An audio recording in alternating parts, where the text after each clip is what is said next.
Back live on the National Soccer Network, a quarter of the way to 300 episodes here on Inside the Game. My camera is way too high. There we go. Way too much headspace on the top there. And there we go. So we are back in action here for episode 225 this week. Appreciate you guys hopping in. Had the Super Bowl yesterday. Ryan, I know we're going to talk about some comparisons between that and the World Cup. From a viewership perspective, it's not even close. I mean, the World Cup is obviously tops of the list, but how was your weekend? Did you enjoy the Super Bowl? What did you enjoy from the Super Bowl? I know the game itself was kind of lame. I want to talk about that certainly coming up later on. Just didn't really get into it all that much personally. I didn't think there was a whole lot of star power, to be completely honest with you. But obviously we saw Seahawks win the Super Bowl. So I guess in one way or another got their get back from a decade ago. But what was your takeaway from what you saw yesterday? My takeaway would be, well, what I wanted to come true came true. And Seahawks win. And if in 15 years Mike McDonald needs a job, Michigan football has head coaching vacancy, well, there you go, Mike McDonald. And he doesn't have to and we don't have to have the Harbaugh rumors to the NFL every single year if McDonald comes back, because guess what? He's got a Lombardi. But no, I thought overall everything sucked about the Super Bowl. I thought it was trash. I think the only thing that was beneficial about it is I had some Detroit Wing Company before the game, and that was really about it. Outside of that, everything else was pretty buns. The product on the field, trash. Oh, the flyover was pretty cool. I'll give you Green Day. They're pretty good. Weird having all the NFL players on the stage with them. That just looked awkward. But outside of that, outside of Green Day and the flyover, can't really think of anything else that was pretty good. Outside of that, everything was pretty trash. It was, an uneventful game, and we have 4 field goals going late into the game. It's like, really, like, this is something I would expect from like a Monday night game between two teams that are That's irrelevant. basically what it was. It was like one of those disguised. Yeah, but on the biggest stage of the sport, which was just like, damn it, man. Like I get it. Good defense wins. You know, we talk about it all the time. Good defense will get you there. And in order to win big games, you have to have good defenses, but that's all it was. It was just a defensive game through and through. And so it's tough to sit and like actually want to consume that. The other side of it is too, we don't have to go into length on this at all, but man, it's just, I think corporations have just kind of taken over the commercials when it comes to the Super Bowls. And now they're just like, all of them have like a deeper meaning, and they're all like heavily, funded by people who have, certain ideas that they want to put out there. Like, they're just not funny anymore. Like, is it just me, or have we just entered an era in which, like, the commercials during the Super Bowl, like, you can't even get excited about them anymore? Like, those days are done. Like, I remember the old, like, Doritos and, like, Skittles commercials. Like, some of them really, like, towed the line. Like, really genuinely, like, towed the line of, like, is this okay or is this not okay? And the majority of the commercials, I felt like then were kind of like that. Like, I don't know how that one quite made the cut. But now it's like I feel like they're lame, man. I don't laugh at any of them. But you might get a giggle out of me, but that's about it. That's the extent of what you're getting. The only commercials I actually liked, and I don't even watch the Super Bowl for commercials, because if you're a football fan and say you're for the commercials, no, you can't say you're a football fan. No, anyone that says that I'm there for the commercials as a football and says they're a football fan, normally 99% of the year, dude, I'm a football fan. I'm there for the commercials, but normally 99% of the year I ignore the commercials, and then this is supposed to be the one event. I get it. There's only one that I was truly looking forward to, and I don't think I saw it. It was the DoorDash one with 50 Cent. And the reason I said that is because 50 Cent talked about how he was a troll and everything, and he did all that, and it was just little jabs at P. Diddy. That's all it was. We're like, he was bringing stuff out of the DoorDash bag, and he's like, "Oh, what's that?" And then you see a comb for Sean Diddy Combs, and then you see his vodka that he supports. He's like, "Yeah, it can deliver that too." And he's like, DoorDash can deliver you with stuff that's up to like 4 months and that's like the time that that's supposedly supposed to be in jail. So like, and I saw that on Twitter before the Super Bowl, and I'm Oh like, and man. it was not AI because that just was not Oh. an AI commercial. And I'm sitting there, I'm like, oh, dude, if this ends up on the Super Bowl, I'm gonna love this. And it never showed up. I thought the Mm. Mick Ultra one was cool because there was a little ties to the Miracle on Ice. But outside of Oh that, yeah. that Yeah. was like all the because I was waiting for the Mick Ultra one because I saw it on Twitter, and I saw that Mhm. one. I was like, ah, okay, I saw that one, and then I was just waiting on the DoorDash one, never saw it, and I was kind of just, I don't know, I was just on my phone during the commercials. I thought the whole Super Bowl was trash. That's why But America. that's That's why America, when the World Cup comes to your backyard this summer, that is why the World Cup is superior than the Super Bowl. You'll get 1 billion people to watch it. That's why you should put your commercials on the World Cup final instead of the Super Bowl. But yeah, there'll be more eyeballs heading towards that. Just to let you know. Oh, also, I know we're gonna talk to it later, but this is just a little tease for it. Also, when people watch the World Cup final, they're there just for the product on the field, not the off the fields halftime shows, not the commercials, not what celebrity is there? Kim Kardashian's at the game? No way. No, they're not there for that. They're for the product on the field. Just putting it out there for you, America. and much like the majority of NFL fans outside of 2 different cities in the United States, you won't get to see your favorite team in the final anyways. So you Yeah. just get to sit back and enjoy some good football, soccer here, but you get my point. Good Yeah, football slash soccer. as long as England's not in the final, that's all that matters to me. Oh, well, that's the England or other side of Mexico. it too. As long I mean, as like I mean, for being honest, no CONCACAF team's even going to get to the semifinals. So, no, but no, absolutely as not. long as England, Russia's not allowed in it, so I can't say them. England or Mexico doesn't win it, I could care less who ultimately wins it. Yeah. Oh, and this is why that's the part about, and we'll get into Super Bowl talk. I know I got to transition into what the youth national team just did for the U-17s and our CONCACAF conversation, but that's the other component of this. Like the star power on the field and the storyline on the field was just in a lot of ways so irrelevant because it was like the Patriots who really in a lot of I think just kind of stumbled their way into the Super Bowl. And then Yeah. obviously the Seahawks who like made their money because of what their defense can do. All respect in the world to Andy Dalton. I think Kenneth Walker is one of the more dynamic running backs I've ever seen. He's a freaking bowling ball. Andy But Dalton? or not sorry, I said Kenneth Walker. I said Andy Dalton. You said no disrespect to Andy Dalton, but Kenneth Walker is a really good running back. Oh, whoops. Okay. No, I said the defense is the reason why they won. No disrespect to Andy Dalton. That's how I wrapped up that thought. And then I went on to Where, like where as did in like where did Andy Dalton come in all of this? He wasn't on any of the teams. You mean Sam Darnold? Sam Darnold, Jesus Christ. I'm getting my freaking Your ginger quarterbacks QBs mixed up? 2 different gingers. Brother. Do you need a But buffer day yeah, today? so That's why I put it at the bottom, buffer day Monday, because as I was oh driving in yeah, of today, course. there ain't Super nobody Bowl on the road. Sunday. There was I was like actually at nobody.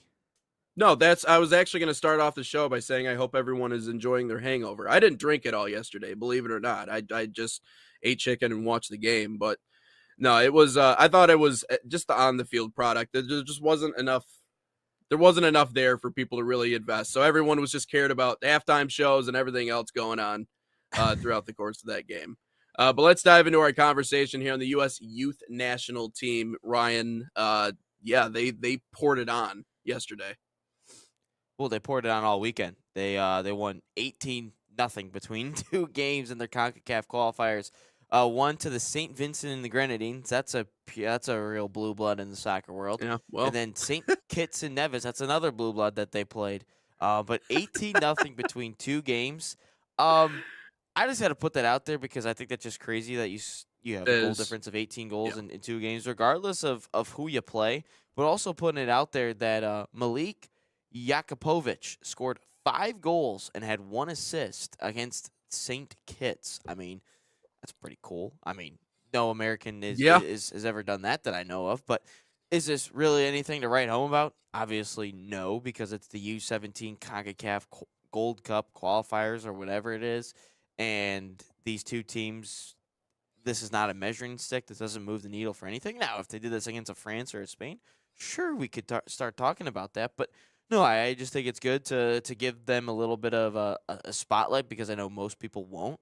But to just give these U.S. youth teams, and a lot of these U.S. youth teams, if we're being completely honest, have some really good prospects in it. It's got to be one of the deepest teams that has ever happened for the U.S. Maybe I'm wrong, from like the early 2000s and late 90s, Yeah. maybe. But looking at these U.S. youth teams, in recent times they've been qualifying for the Olympics, making some deeper runs in terms of the World Cups. But no, there's some really good youth prospects, and I will say this: we'll probably touch on them maybe a little bit later in the week. But Matthias Elber was on the first team with Dortmund this week. Did not play, but was on the bench.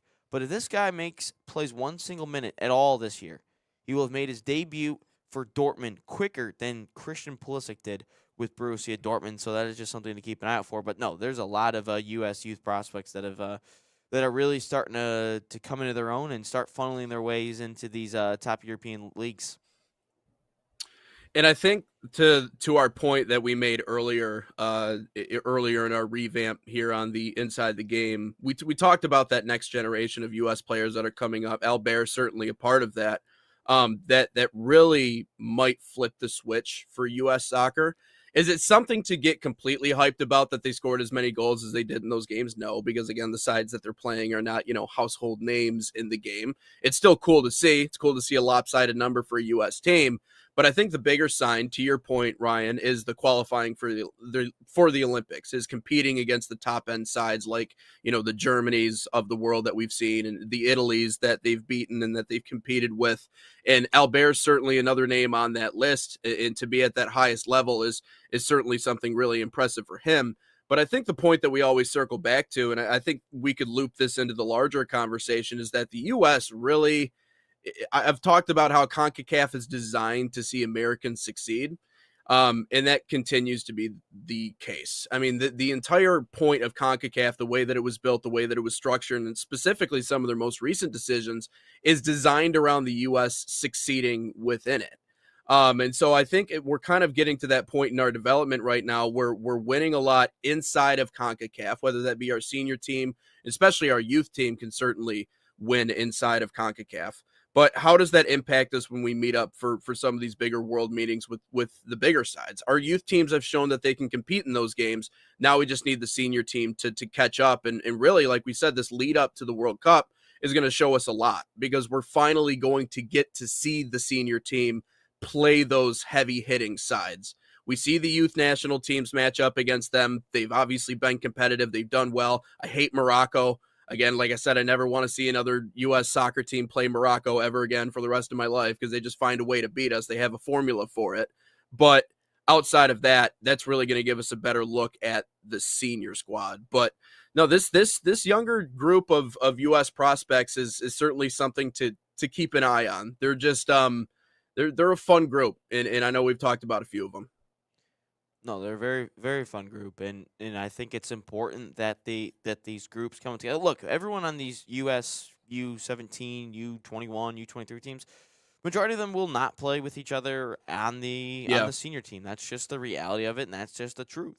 But at the same time, is you are getting these guys a little bit cohesiveness with each other as a team, and eventually some of those players will eventually trickle into the senior team. We've seen that time and time again, but a majority won't play with each other, and a couple will flame out and eventually we'll never see again. But a couple of these players will ultimately kind of get that, it's kind of the word I'm looking for, the honor, and like they'll start to care about playing for the crest, playing for the U.S. men's national team, and I think that's where it all starts is representing your national team on a youth level. We see it all the time with hockey, and we see it all at the World Juniors. Yeah. We see it all over the place in terms of a whole bunch of different sports. The only sport you don't see that in is football because, well, no one else plays football in the world besides us, really. But no, that's Japan. Yeah, Japan. They're a really good football nation, that's for sure. But the no, comparison I'll make, it's a much smaller sample size, but it almost kind of in a way reminds me a little bit of something like hockey, Ryan, because we can beat Canada somewhat consistently at the younger youth levels. But when you get to the senior levels, Sweden is filled with guys that will probably make long NHL careers, if not make the Hall of Fame. Canada is just, every line is just Hall of Famers. Speaking of, I mean, obviously we got the Winter Olympics, U.S. men's national team. They got their games coming up here. That tournament set to begin, but just lines of Hall of Famers. Even Russia, if they were allowed to compete, I saw a projection of Well, what the U.S. beat Canada last their year. roster would be. I get it, but not in the final. But either way, you know, they routinely find a way to choke in those big games. They haven't won a gold medal since that 1980 game against Finland after the Miracle on Ice. That's the last time they've done it. So at the youth levels, yeah, we're competing with everybody. But you get to that big game with the senior team, you just can't get it done. So again, a much smaller sample size. Obviously, soccer and hockey are two different worlds, and I'm not directly comparing the two, but that's what I mean. You know, we're seeing our youth sides go out and compete with the Germanys and the Italys, but what does our senior team needs to catch up in that regard? I mean, I will say this though. I mean, there's fewer nations in terms of hockey. We're basically like the England of soccer. You know, we just kind of are there, and we just can't get it done. I mean, we've been in the silver it's medal much. match, and also we haven't had the NHL players in a while, in a handful of years. So I mean, that's a little bit different of having. Who are we sending over there? Just college kids, amateurs? Yeah, some of the best amateurs in that we had. Which, I mean, so that's what it used to be before 1980. 1980 was kind of the year that changed that. They started allowing NHL players to go. But no. USSR was a little bit different. But anyways, go ahead. But what were we doing before that? Weren't we just kind of like, I feel like this is the first time in a while we've had, you know, some of I think 2014, 2010 was the last time NHL players went. I don't know if it was. I don't know. There's something to do with the NHL. Maybe some sort of go over agreement. the NHL? Yeah, but it's weird how some years they do and some years they don't. Like it doesn't. But it also depends, I think, more on the country too, because I think there were certain countries that did send NHL players or professionals. Yeah, to be completely honest with you, I'm not sure. I'm just happy that they're back in it because it makes every game that much more entertaining. But yeah, I mean, so before we wrap up this conversation, you know, you were talking about the other day, and I saw you had made a video on it. And you make so many videos. Your efficiency with churning out the videos is impressive, man. It's like a conveyor belt. So sometimes I'll miss one or two of them. But you were talking about the other day about the guaranteed bids, 6 guaranteed bids in CONCACAF, how the U.S. should never miss a World Cup moving forward. Yeah, I mean, I had made reference to how it's kind of crafted around American success, but I feel like that kind of takes that conversation to a new level when you talk about 6 guaranteed spots. Yeah, there's, in terms of making it success for the U.S., in terms of CONCACAF doing that, the success is set up for 2 nations, USA and Mexico. That's all it is. Yeah, exactly. Maybe Canada. a Panama once every decade or so. Maybe a Jamaica sneaks in there. Maybe a Canada sneaks in there. But it's really just set up for the U.S. and Mexico. That's all it is. And these 6 automatic bids will, again, this is what happens when you expand the field of the World Cup. You're going to get worse teams in the tournament, and we're not going to have as many games. So for the people that are going to start complaining, well, we haven't had these many great games and everything. Well, when you expand the field, this is what happens. Shout out the college football playoff and shout out the NFL playoffs. That's just the way it is. And basically, we got to be the top 6 team in CONCACAF. So you're telling me we have to be better than either one of Mexico, Canada, Panama, Jamaica, Honduras, and I can't even think of another team that's like kind of Costa Rica. I mean, Costa Rica used to be good, but not really good anymore. But that's who we got to be better than. If they fail to make a World Cup in terms of that, like in the foreseeable future, just don't play the game of soccer. If we fail to make a World Cup in the next like 30 years, just don't play the game of soccer. Let's just quit. Yeah. Let's just cut our losses. No more Inside the Game podcast. Just cut it. Just stop playing the game of soccer. Like if we fail to make a World Cup in the next 30 years, just don't play the game of soccer. Like it makes sense if we were competing in Europe or South America, and we failed to make a World Cup, like sure, that's fine because there's so many better nations than us. And that's why also when I hear like, oh, the U.S. is in the top 15 in the world rankings, well, look who we've played. Like, look, it's like the Yeah, Patriots in the Super Bowl. Look who you played to get there. Like, yeah, that's not really impressive until you start beating these nations on a consistent basis. Yeah, then I can start taking some effect into that. But no, if we should make the World Cup for the foreseeable future, for like the rest of the time, we should be making the World Cup, unless some crazy thing happens with our U.S. men's national team. But it's like, if you fail to make the World Cup, all we have to be is a top 6 CONCACAF team. I mean, bro, just stop playing. Just stop. Like, it's a joke. If you fail to make it, it's a joke. And after yeah, 2018, which I will always say, failing to make 2018, it's a blessing in disguise because all of a sudden we had to realize that our way isn't working and we might actually have to rely on other ways of thinking to get this thing done. And all of a sudden, what'd you see after 2018? What'd you see? All these Americans start going overseas and playing. Pulisic, McKennie, Adams, hmm Aronson, Matt Turner technically, and Chris Richards. And all of a sudden we have all these youth prospects that are being bought by MLS teams or bought by European teams from the MLS going over there. Yeah, that's massive. But if we yeah, fail to make the World Cup in this format, jeez, just wrap it. We're yeah. cooked. No, and I don't think we will, and I think it's because of the willingness to embrace the European game and to continue to send players overseas, and allow them to develop in those schools of thought. I don't pay that much attention to Mexican football, or soccer, mostly because the only time I really care about Mexico is when they play the United States. Like, that's really the only time that I'm kind of locked into what's going on with Well, their most of their national team European and how they've prospects looked. flop, so Well, exactly that, but that's so they're kind of hindering their growth in a lot of ways, and even some of their other top end players they won't let leave Liga MX. I mean, they're very guarded in who they have, and I think there's this fierce competition as to who can be the next one to discover the next great talent. They have issues when it comes to transparency and fluency and sending those players overseas and allowing them to develop because they want to keep them in Mexico. And the hard part is when you do that, you hinder their growth. I mean, what have we talked about? Even a player like Diego Luna, like, yeah, I mean, I love that the kid's in the MLS. I love that he's playing here in the United States, but he needs to go to Europe. And a lot of these bubble players, if you get a chance to go to Europe and play significant minutes and learn from that school of thought and be around those players and be in that environment, you take that opportunity. So I understand that there's this overwhelming sense of pride for Americans in general that we want to do things our way. We want to do things our way. We want our guys. We want to recruit. We want to build off of what we have here. Do it our way. There is no our way. Like, there besides is no soccer, our there way. isn't. No, there isn't.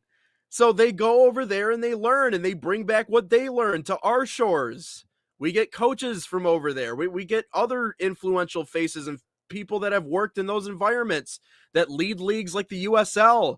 Like, there is none. I realize we've played that game in the United States for a long time. Again, it's what football was born from, a mix of soccer and rugby and kind of everything mixed in one eventually is what American football came from. But there is no our way. And so I think the US, more than a lot of places, and maybe because they have the means to do so, has embraced that more than, more than I would say places like Mexico. I don't know about Canada. Frankly, I don't really pay attention to it. They all play hockey up there anyways, as we just talked about. And But basketball now, even though and and, even and though outside of basketball, that's true. Shea, majority suck. They're breaking in. I would say I don't know if they're top 5 in the Hey, world. when They you might have be a top men's 5 in the national world, team but for a basketball team with Trey Lyles on it, yeah, you suck. RJ Barrett, the chosen one. But yeah, I don't know. I think don't there's mind been a RJ. willingness from US soccer to kind of embrace the European model, to send our kids over there younger, to our prospects over there younger, to embrace the coaching style. I mean, how many coaches have we talked to on the show that have an accent? They're not from here. They were born somewhere else. They came up in a different school of thought and then they moved to the United States and they saw what it was a couple of decades ago, and then now what it is now, which is something completely different. But a lot of that formed and crafted by the European game. So again, as much as the sense of pride that I have as an American wants to be like, no, they had no impact. We're doing it our way, and we're gonna win it our way. There is no our way. There is no our way. And so we have to be willing and open to accept different schools of thought. Now, can you create a culture? Absolutely, you can create a culture. But culture and style are two different things. You can have your own style. You can have a mix of styles, but culture is a completely separate conversation. That more comes down to, different things within the clubhouse and different things within US soccer in general, which, speaking of the younger kids, I feel like they have that. I feel like they kind of have that mentality, that kind of, F you, grind it out, get in your Yeah. chest, get up the field. Like that's what I like out of the kids. So culture and style are two different things, but the style part has been in large part formed by what we've seen from the international influence, not necessarily what we have or what we had already on our shores, So Yeah, anyways, I would just the agree. way I see things. And speaking of European soccer, Nate, why don't you tell us about Bayern Munich soccer Yeah, camps? we're a little bit over, aren't we? A On little our bit. first FC Bayern soccer camps are a proud sponsor of the National Soccer Network, fostering football excellence across North America. Open to boys and girls of all skill levels, FC Bayern camps deliver elite training inspired by FC Bayern Munich's world-class philosophy. Select your city, start a promising soccer path, and right now save $30 on registration by using promo code Bayern NSN30. Again, that's Bayern NSN30, or scan the QR code on your screen. Learn more at fcbayernyouth.com.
Back live on the National Soccer Network, Inside the Game, episode 225, with Nate Wangler alongside Ryan Glinsky. Get into our second topic here in hour number one, the Super Bowl, the biggest sporting event in American sports, without a doubt. It really far and away. The NFL itself kind of dominates the sports scene in the U.S. Sure. If you ever watch American sports television, I mean, it's always NFL something, even in the offseason. Right now, they're already talking about next year, and obviously, I told you I'm a loyal listener to the Herd, Colin Cowherd, and his show. It's always NFL talk, always 24/7. NFL 2026 predictions. Yeah, exactly. Right now, so it is the biggest event in American sports. However, it is not the biggest sporting event in the world. That, as always, belongs to the FIFA World Cup. Ryan, you made a video on this yesterday. Go ahead and break down what you told the people on that one. Well, yeah, it's very simple. One final gets over 1 billion views, and the other one gets just over 100 million views. And one sporting event, you watch it for the product on the field. Another sporting event, you watch for the halftime performance and the commercials and all the off-the-field stuff. I would bet you probably 25% of all the people are there just to simply watch the commercials and the halftime performance. But when you're watching the World Cup final, you're there for simply the product on the field. And let me tell you something, America. This is going to be in your backyard this summer. Over 1 billion people are going to watch a game at MetLife Stadium. I know. Not many people want to watch football games at MetLife Stadium because, man, do those football teams suck. But we're gonna have a very good one, and if this World Cup final is anything like the 2022 World Cup final, I mean, boy, this is gonna be something else. And I only say that, and everyone can argue, well, like everyone's gonna be like, well, it's the world's game. Not everyone plays American football. Not everyone does this, and this. Yeah, I understand that, but I'm just telling from a simple viewing numbers, and a lot of Americans think that the Super Bowl is the best thing that there is on planet Earth, and that's the best viewing experience that you can have in terms of sporting events.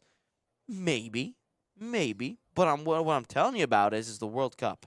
And yesterday, actually, even in the game of soccer, the Man City Liverpool game, I think got 700 million views worldwide, for a single English Premier League game. Just putting it out there.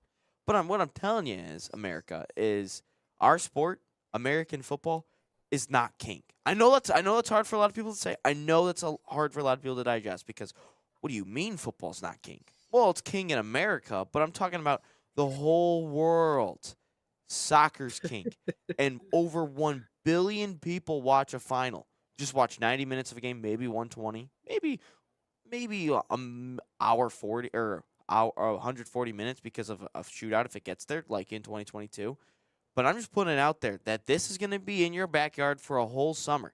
And I know that we've already talked about there's no point of even watching baseball this year because the Dodgers are going to run away with it anyway.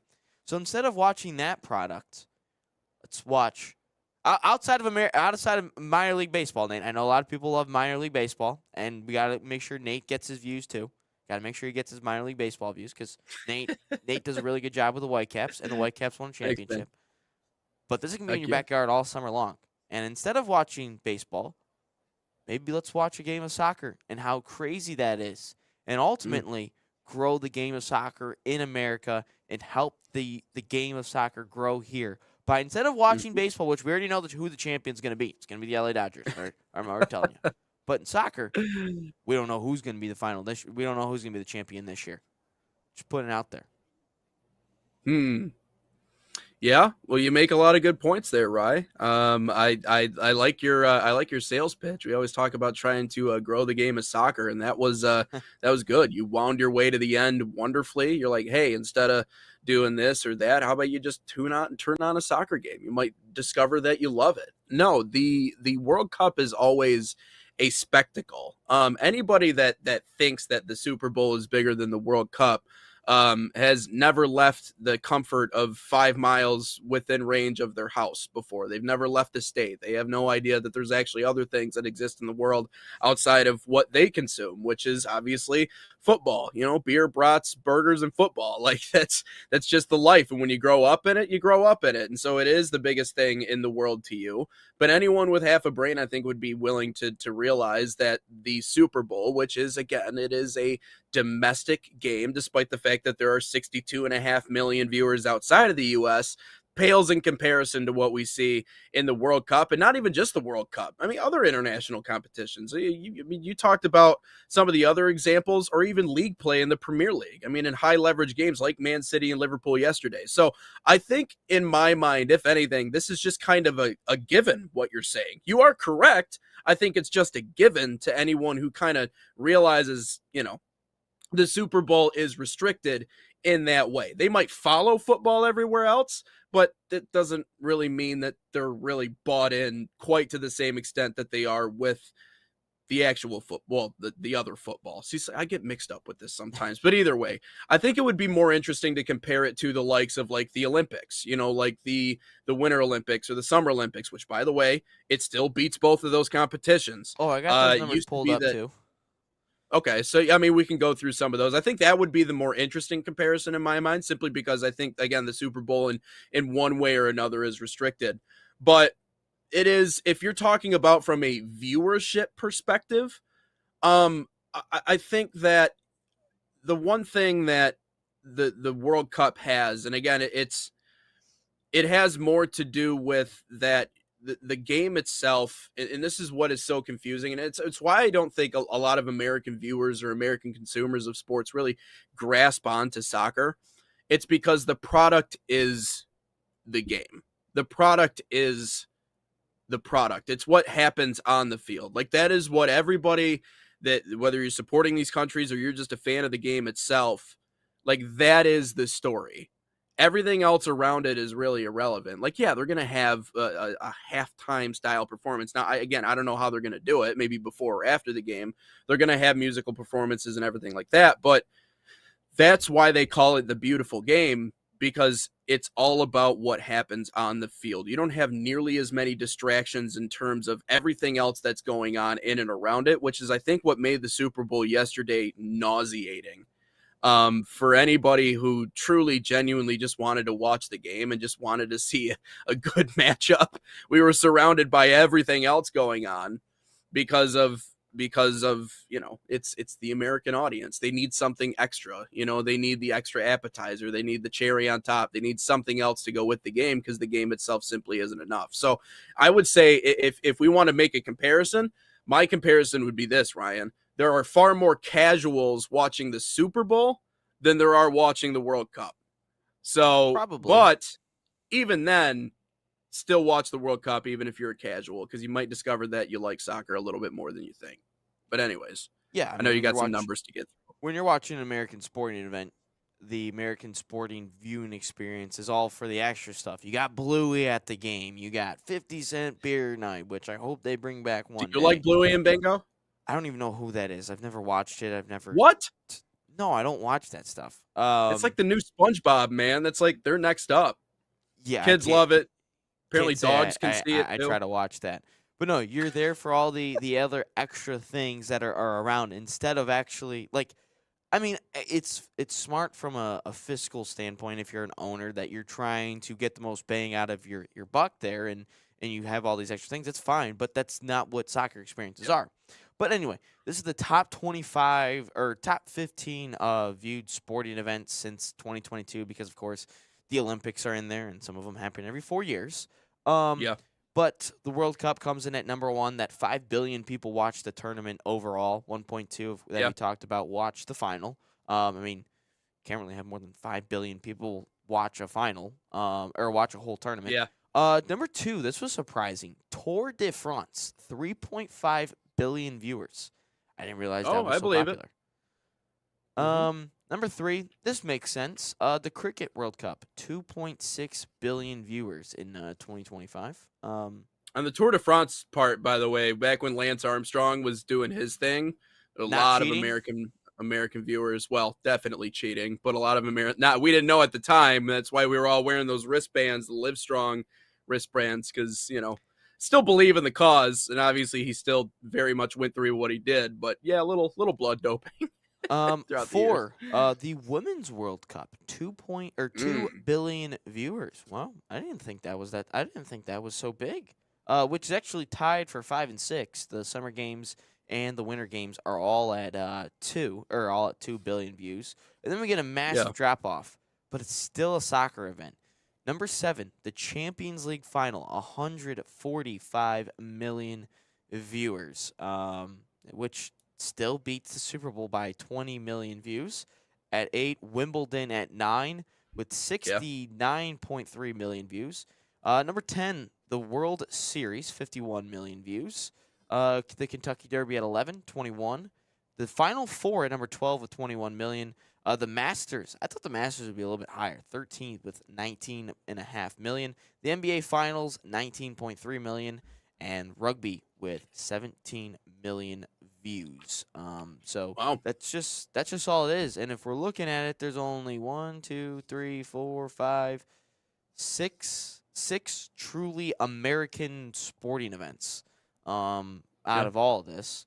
Because everything else is international. Sure, the international part plays a factor in getting everything, but this also just means that America's not the best at everything when it comes to sports, especially when it comes to sporting events in our own country. It looks like a lot of people edge it out. Yeah. But No, I think that's just that's why America, you should tune into the World Cup this year.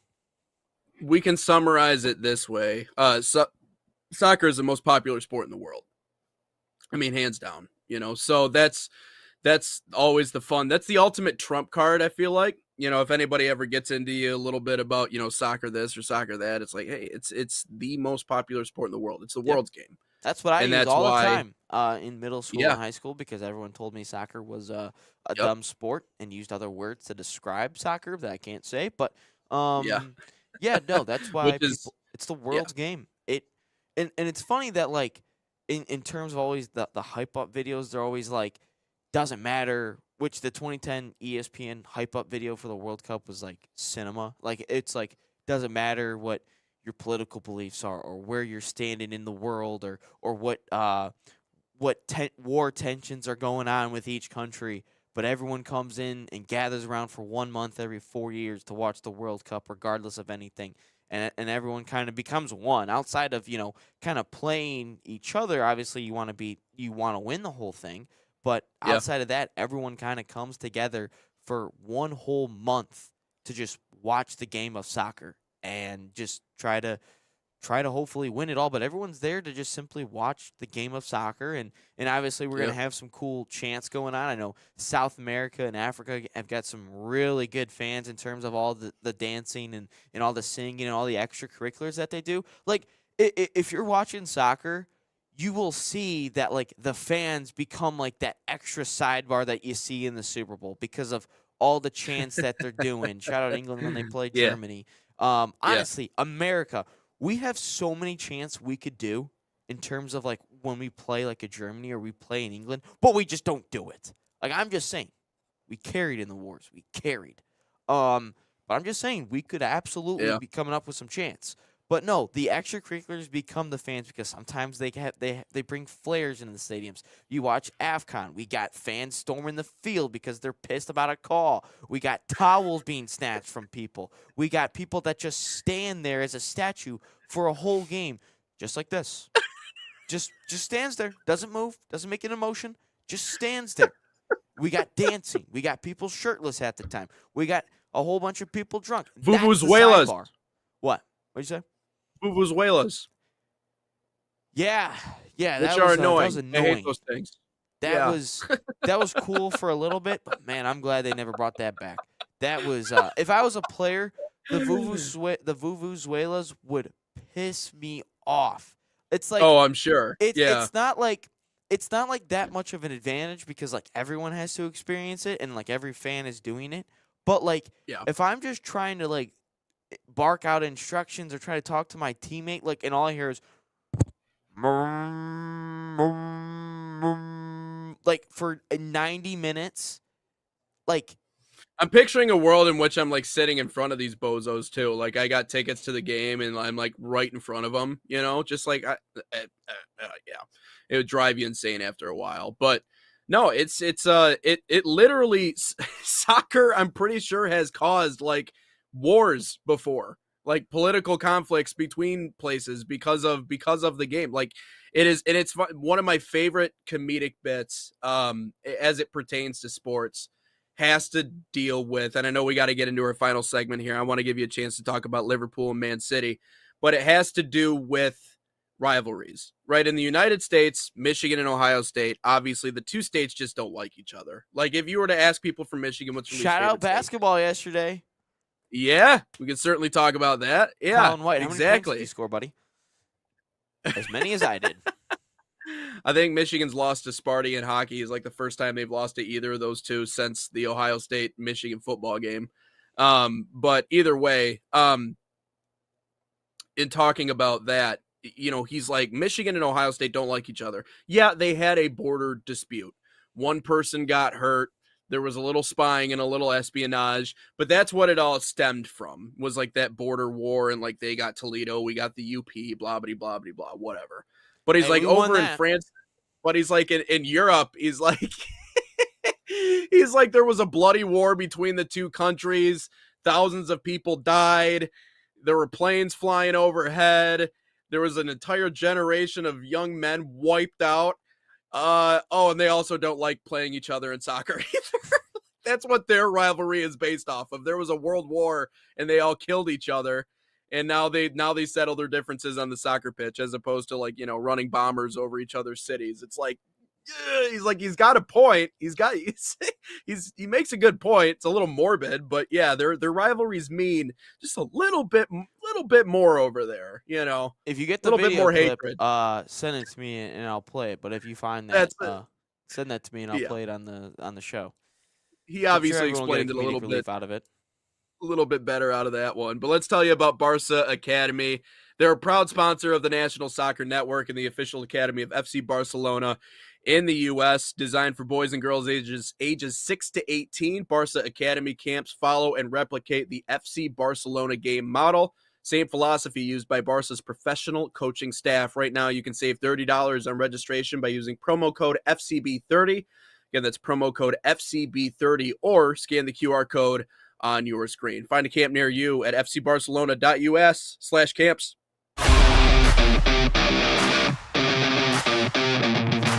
In Barca camp, I sing my song "Grown" on and off of the field.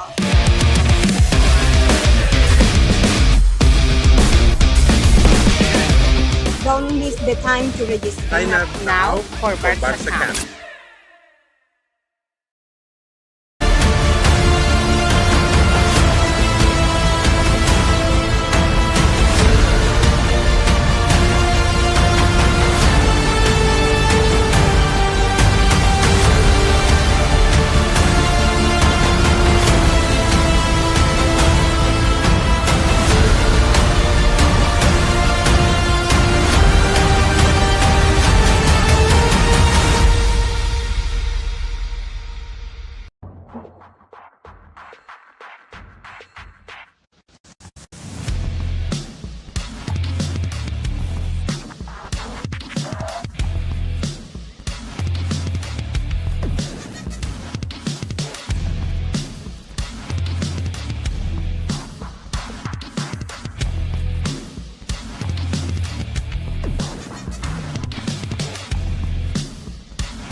What's up? Welcome back in hour one of Inside the Game, episode 225. Getting into our final topic here in hour one. Big matchup yesterday, Liverpool and Man City. Ryan, I know that you made a video on that one too shortly afterwards, but Erling Haaland kept Man City alive in the Premier League title race on that Sunday night game with a penalty winner to defeat Liverpool 2-1 at Anfield. It was filled with a lot of different things. Obviously, the comeback was great. I felt like that PK for Liverpool was just wasted. This is one of the sickest goals I've seen all year, and it was late in that game. They should have been able to close it out, man. They should have been able to close it out because the sting of that PK doesn't really land if you don't win that game. But Haaland just continues to show he's one of the best. He's a straight up superstar, and helped keep them in the title race with that match. But what were your biggest takeaways from watching those two? That the Man City agenda is live and well. I mean, that PK, I have seen that PK not given many, many times based on other games. But when it comes to Man City, they always get the benefit of the doubt, which is always weird. But no, if I'm watching it, and Man City, they're also just a team of champions. It's another sign of champions for them. They've shown that they've won it time and time again. I mean, if they lose that game or drop points, you're looking at an eight.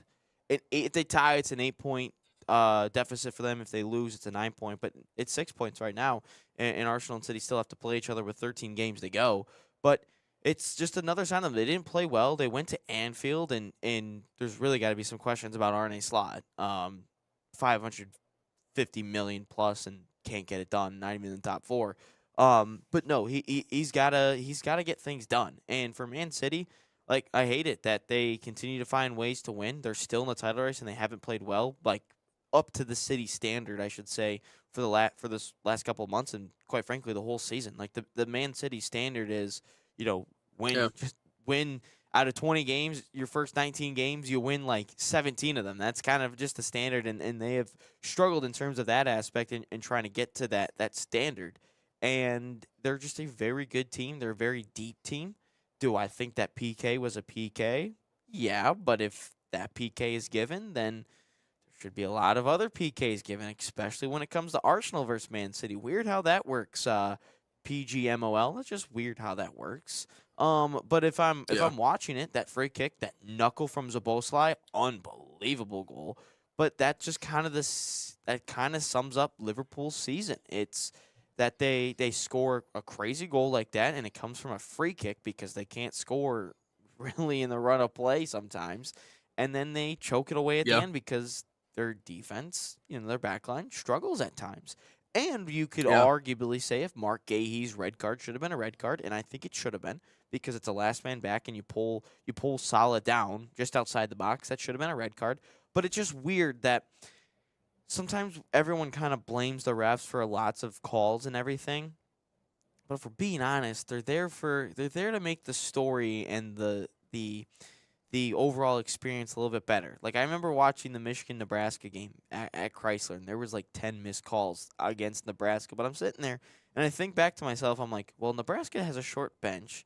If you call those fouls on the bigs, then it just becomes a blowout. But then you made it a 2-point game in the end, and it's a great finish. But if we don't call these for Man City, then the title race, Arsenal kind of just runs away with it. But now it's a 6-point difference. They still play each other, so the finish has got to be pretty epic. So, no, I think refs are kind of doing their thing. So but my takeaway would be you think these refs are directed to create parity? Have you heard the VAR conversations?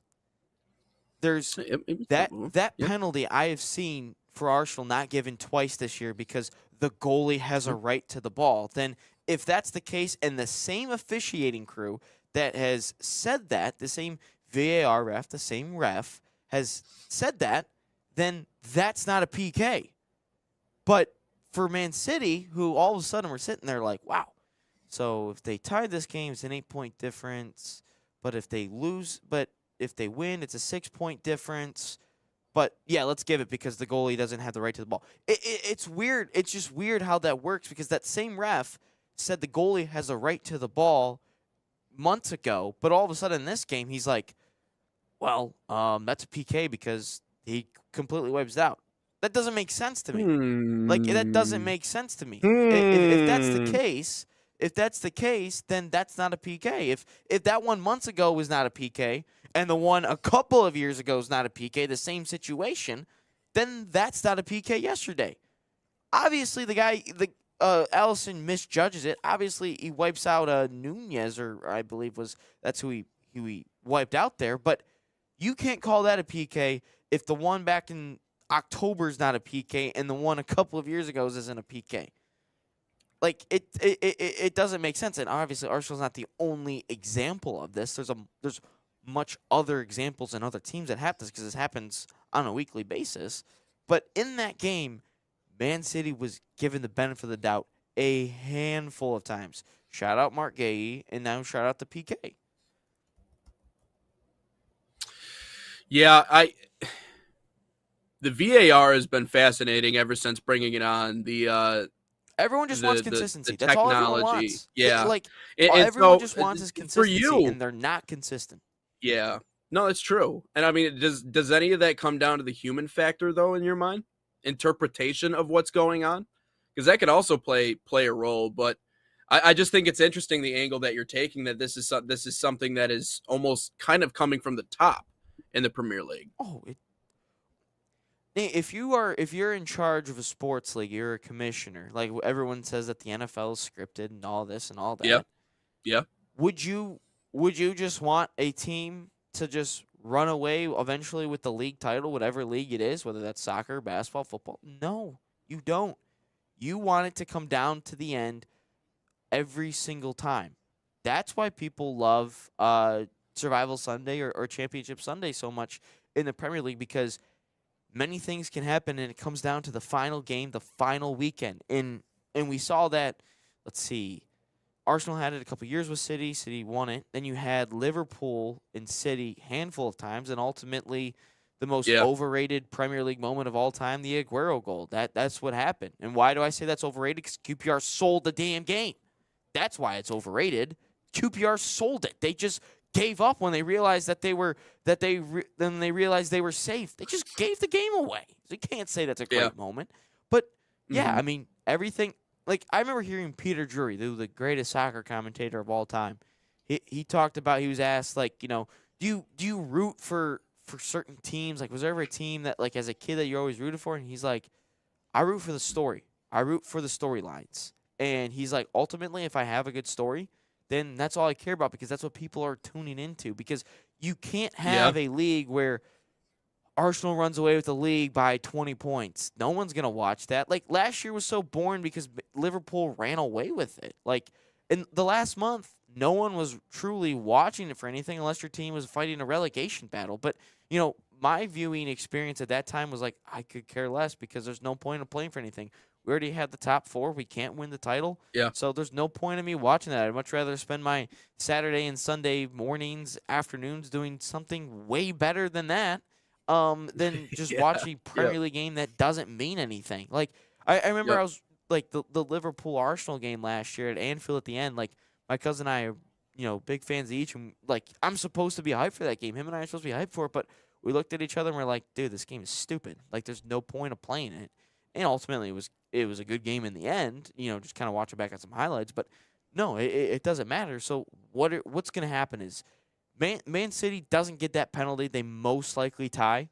You're looking at an 8-point gap between the top, the number 1 and number 2. And Aston Villa's just fallen off anyway. I think they're down like 10 points now from the top. But a couple weeks ago, they were within a game of being top. So, yeah, you have to make a good story. So what do? You put the team that hasn't won a title in 20-plus years, number 1, who has a history of bottling it, and you put the team that wins it, I think, 7 out of the last 8 years. You keep them in it. You're going to keep that up, and you're going to create that story. You're going to constantly see people that don't even root for the teams are going to arguably your biggest star too, in Erling Haaland, and so you put him in the game too. So, and man, he was a surprise. He was pretty much out of the picture until the 84th minute, and then all of a sudden knows how to take over a game late. Like, it's crazy to see that even on a bad day, he can still take over when he needs to. I know, obviously, you think that it wouldn't shock me at all if they would want to see him in a position like that and still in a title race. So, yeah, but just a wild finish. I think it's natural to speculate, though. I mean, if it happens elsewhere, it can happen here, and that's the thing. The that, only like, example of this happens all the time. That with City for whatever reason. It's same with Real Madrid and Barcelona over the years. There's so many questionable calls. Like, there was, what was it? I think it was a Champions League semifinal back in like the early 2010s, and you had prime Barca against Chelsea, and like Chelsea was kind of up and coming in terms of the Champions League, and there were 3 stonewall PKs for Chelsea that weren't awarded, and they ultimately lost it. And you had Didier Drogba running to the camera after the game saying, "It's rigged, it's rigged, it's rigged." And then, like, there's and it happens all the time. The best teams get the benefit of the doubt. Like, look at Mahomes for all those years. Look at Tom Brady for all those years. Like, you telling me that there's a questionable call in the World Series or the playoffs that might, go against the Dodgers? You're telling me they're not going to get the benefit of the doubt? No, they're 100% going to get the benefit of the doubt. Even if for like a split second in the Game 7 of the World Series where I forgot who it was, the Blue Jays runner that, was out at home plate to throw it at the plate. If that's even if there's like a split second where the Blue Jays player might have had the advantage, no, that the benefit is still going to the Dodgers because it's the Dodgers. They want them to win. It makes for the stories and it makes for the most money. Big brands get their way. That's why they always say everything's scripted. Well, I don't necessarily believe that, but you got to think certain things have to go certain teams' ways, because if you look at it, like, what brings in the most money? Like the cheat. Like, if we're talking, like, I know I put this in the rundown for the next show. Like, do you have to have a dynasty in a dynasty team in the Super Bowl? Kind of, because that's what people tune into. They either want to see greatness, or they want to see the dynasty fall. That's basically what it boils down to. Yeah, that's fair. Let's get into that a little bit on the other side. Coming up, our all sports portion of Inside the Game. We have hit the 10 o'clock hour. Before we get there, though, Manchester City soccer camps are a proud sponsor of the National Soccer Network, bringing world-class training inspired by Man City's global football philosophy to players across the United States. Open to boys and girls of all skill levels, these camps focus on technical development, decision-making, and playing the game the City way. Right now, you can save $30 on registration by using promo code MCNSN30. Again, that's MCNSN30. Or you can scan the QR code on your screen. Find a camp near you, usacamps.mancity.com.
Getting into hour two here on Inside the Game on the National Soccer Network. Make sure you give us a follow wherever you find us on social media, Sports Nation TV. We'll be posting all of these clips there. If you watched our first hour and you enjoyed that, the National Soccer Network, wherever you find your social media. Ryan and I kind of tag teaming both of those two, but we're going to keep bringing you those social clips, and obviously big build up for us as we get closer to the World Cup.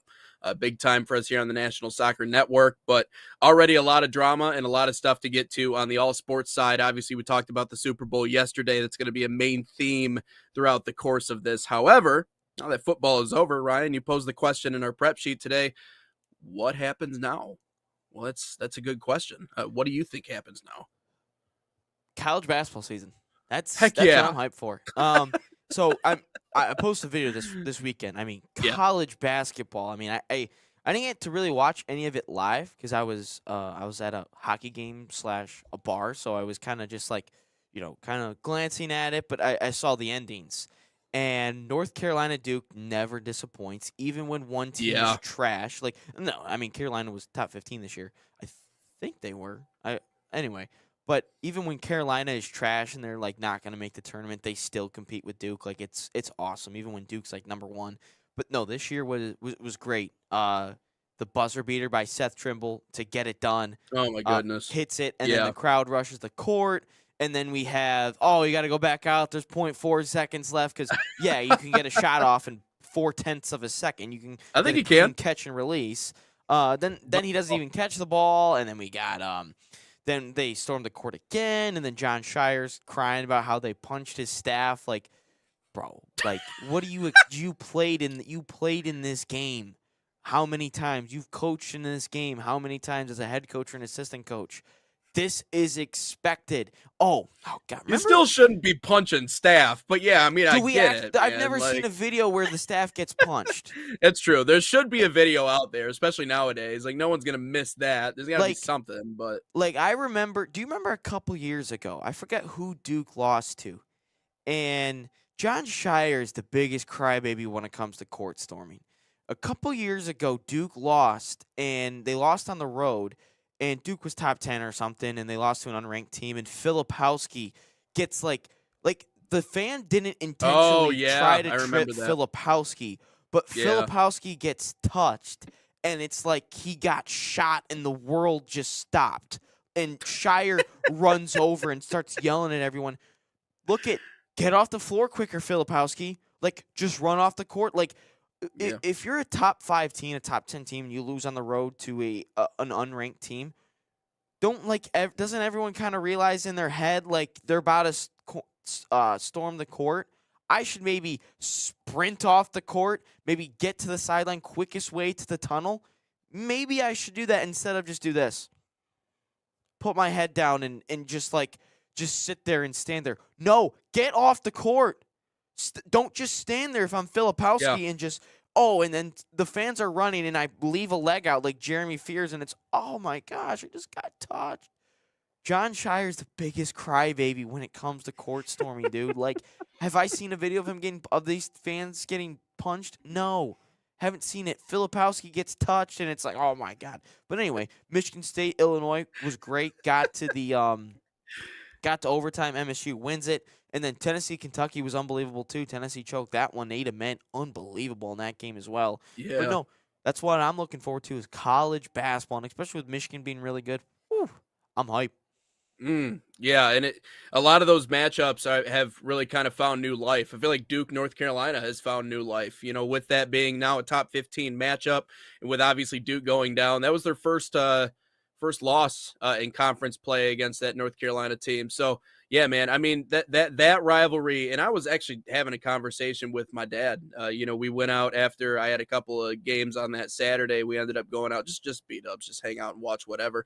Didn't even realize that Duke, North Carolina was on. We actually went out because we knew that the stadium series between Michigan and Michigan State hockey was actually they were playing in Detroit. And obviously Sparty ended up winning that one, but duel in the D. But we were going to watch that, but we didn't even realize Duke, North Carolina was on, but they flipped it on. And so we watched that game. And I was talking to him, and, people are of different schools of thought of what they're, when it comes to the bucket list for sports, there's a few different things that I want, few different matchups that I want to see. Obviously, Michigan and Ohio State is on there. Army-Navy is squarely on there.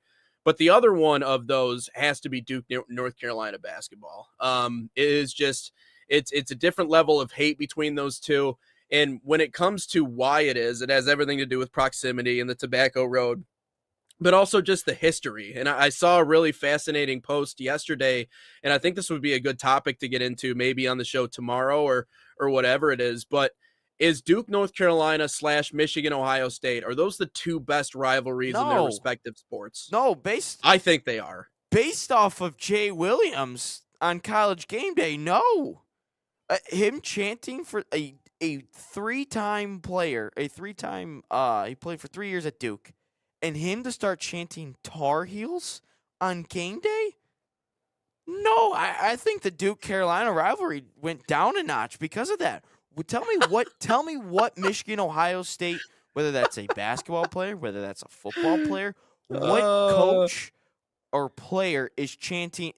You telling me Hutchinson, when he eventually goes to the media, is going to go OH? No, you're going to tell me Urban Meyer's going to start chanting Go Blue? No. And Jay Williams sits there on game day and goes, Tar Heels, Tar Heels. Like, if I'm Carolina, I'm booing him for saying that. Like, no. You can't say that. Clearly he's a sellout. Yeah, clearly he's a sellout. And I can't, like, the Duke-North Carolina rivalry went down a notch for me because of that. You can't do that. I don't, like, everyone talks about... I don't know if the rivalry went down. I think people just maybe lost respect for him, which is, like, rightfully so. But what alumni, everyone talks about, it's with you forever. You'll hate them for the rest of time, this and that. Well, clearly they don't hate each other for the rest of the time because we got Jay Williams who's just sitting there going Tar Heels in his wannabe Pat McAfee art. That's probably more what it is. Either that or he lost a bet, or maybe he's just trying to be different or create. No, he's just trying to be Pat McAfee because he does that with the crowd. Maybe. And Jay Williams has never done that with anyone. Like, he doesn't chant when they went to Texas Tech. He didn't say anything. When they went to Kansas, he didn't do anything. No, he gets to Carolina and he's saying that. And Jay Billis is right. He goes, "You're such a suck up." Live on air. Yeah, he is. And Yeah. that Yeah. knocked down the Duke North Carolina rivalry for me. That 100% Yeah. did. I would Mm. tell you Kentucky Louisville is a better rivalry than Duke North Carolina at this point. Yes, Come it on, is. man. It's one guy in the media that did a stupid thing that sold out. The stories I've heard from coaches I'm and sure. players in Yeah. Kentucky Louisville is insane. That's That's sure. insane from the source. Yeah. And no.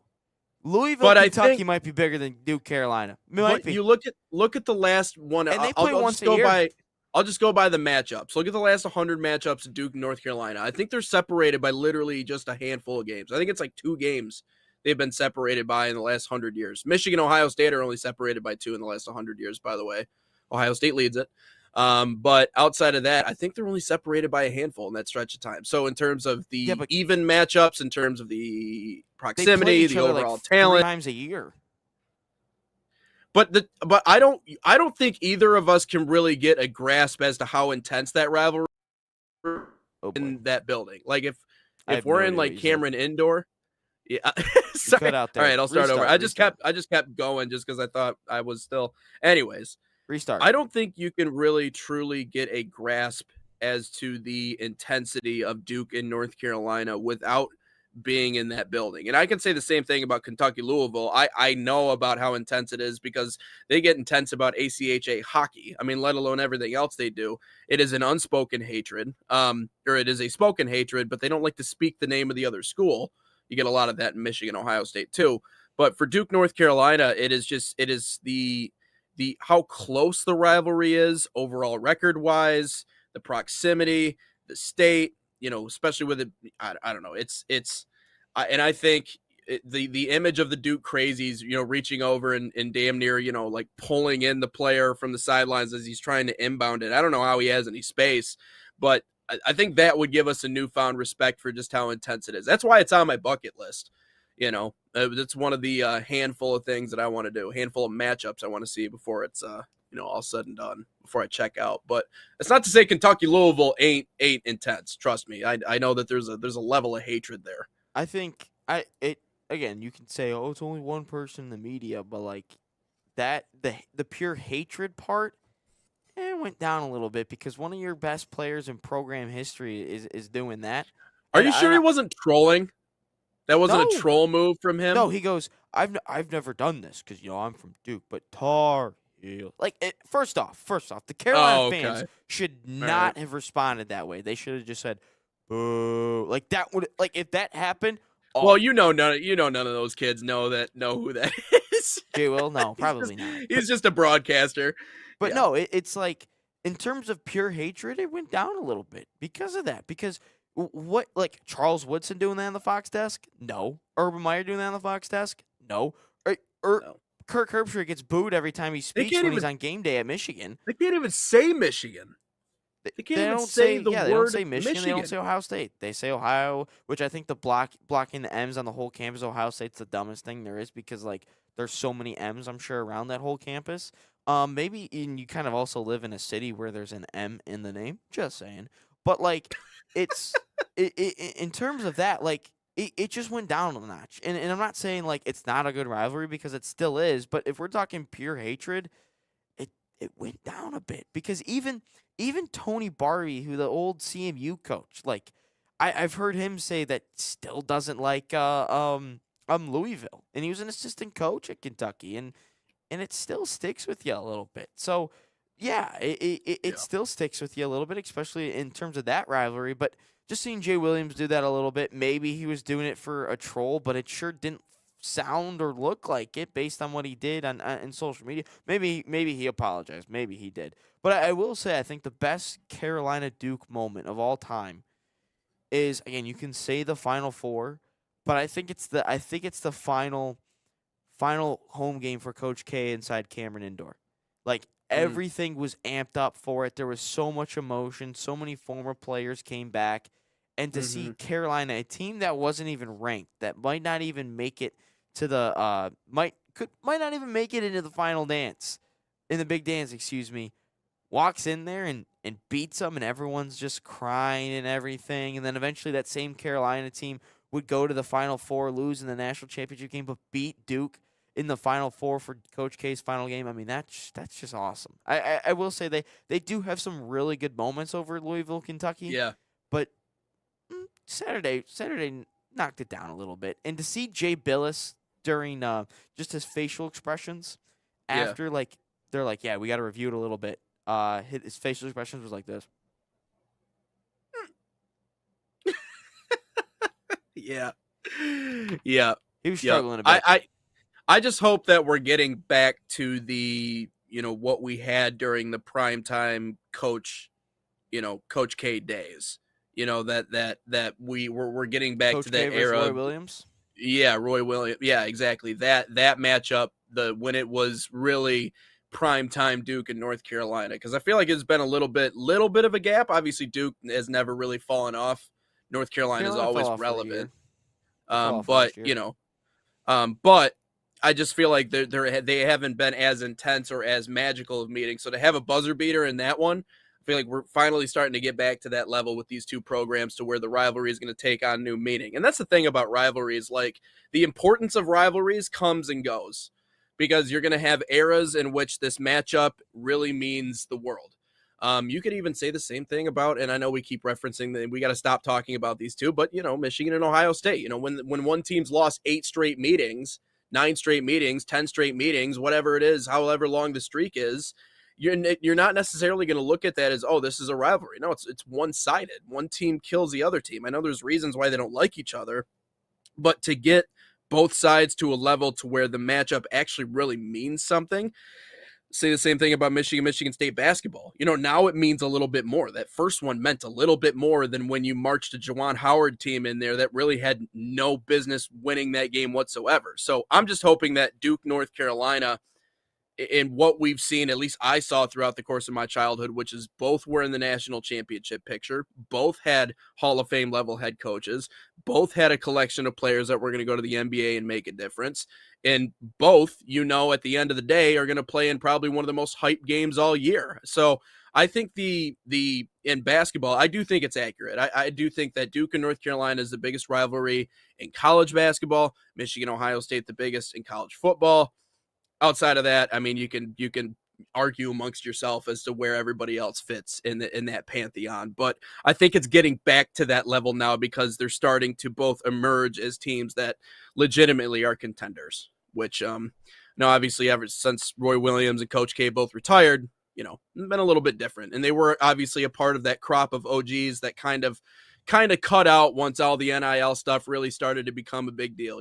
Coach K, Saban was a little bit later on, Roy Williams, but they realized the playing field got even, had a dip. Yeah, exactly. Just saying. Telling me Coach K got RJ Barrett, Cam Reddish, Trey Jones, Zion Williamson, Joey Baker for free. Telling me that? Yeah, no, definitely. Kyrie definitely for not. free? But, you telling me Duke got that for free? Dude, the brand means something, though. Yeah. And also in basketball, I feel like it's who you want to play with more than necessarily. I mean, that makes sense in football. Obviously, if you're a wideout, you want a good quarterback. If you're a lineman, you want to, you have your expectations. But I feel like in basketball, more than that, not AJ DeBonce, though. He went to BYU and he thought people were going to follow him, and nobody followed him. No, well, that happens too. But yeah, you're right. Yeah, they probably threw some money around. But then again, I feel like that sport is more often than not, you're just like, give me my guys that I know I can play with, that I vibe well with. It's like you really want to play with your friends. Like we even see it in the NBA a lot too. Where was this conversation going? I feel like we've taken a few different angles on this. No idea, this first topic. We can take a break and reset everything. Oh yeah, let's dip out. We'll come back. When we come back, we'll talk about the Super Bowl yesterday. I know I mentioned this, referenced this a little bit earlier. Just not a lot of star power, kind of underwhelming. Is that the reason why it just wasn't an entertaining product? Are dynasties good for the NFL? Is it good to see a dynasty in the Super Bowl to get people interested? I certainly would say yes. I remember when Brady went to Tampa and went to the Super Bowl. That was one of my favorite ones that I've ever seen against Mahomes. More on that coming up next here in hour 2 of Inside the Game. Experience the thrill of the game like never before with NSN's Game Rewind. Dive into full match commentaries enhanced with cutting-edge dynamic graphics, letting you relive the highs and lows of your favorite matches in astonishing detail. Whether it's a championship win or a legendary play, NSN Game Rewind bridges the past and future with a broadcast experience designed to captivate. Call 586-304-4405 and start watching today.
Part 2 of Hour 2 here on Inside the Game on the National Soccer Network. Make sure you give us a follow wherever you find your social media. Getting into the second part of our conversation, Ryan, I think one of the things that makes, you're talking about earlier, for broadcasters, that the number one thing you're always looking for is a story. Every matchup that I do, and I agree with that sentiment, every matchup that I do, and it doesn't matter who the two sides are, doesn't matter where we're playing, doesn't matter when it is, I will always try to find a story that I can create and curate out of whatever that matchup is, whether it comes from matchup history, individual players, a story with the coach. There's always something there. And the reason why that's important is because it actually makes it an exciting product to watch for people who are interested in watching. If all I do is I just talk about stats and numbers and, here's a jump shot, 2 points, like no one's really going to be invested in what it is that I have to say.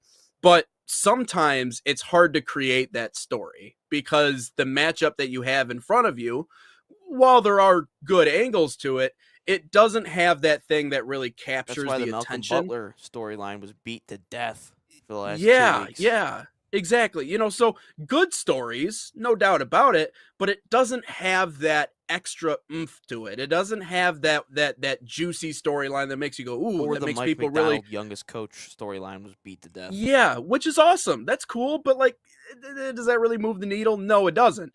And so we look at recent years, Super Bowls that have been a lot better.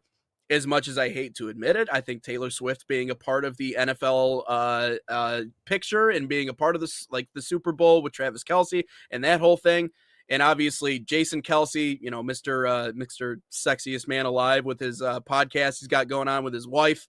I think all that kind of added up to make that Super Bowl very entertaining. When Brady left New England and went to Tampa Bay and ended up going to the Super Bowl and played against Patrick Mahomes.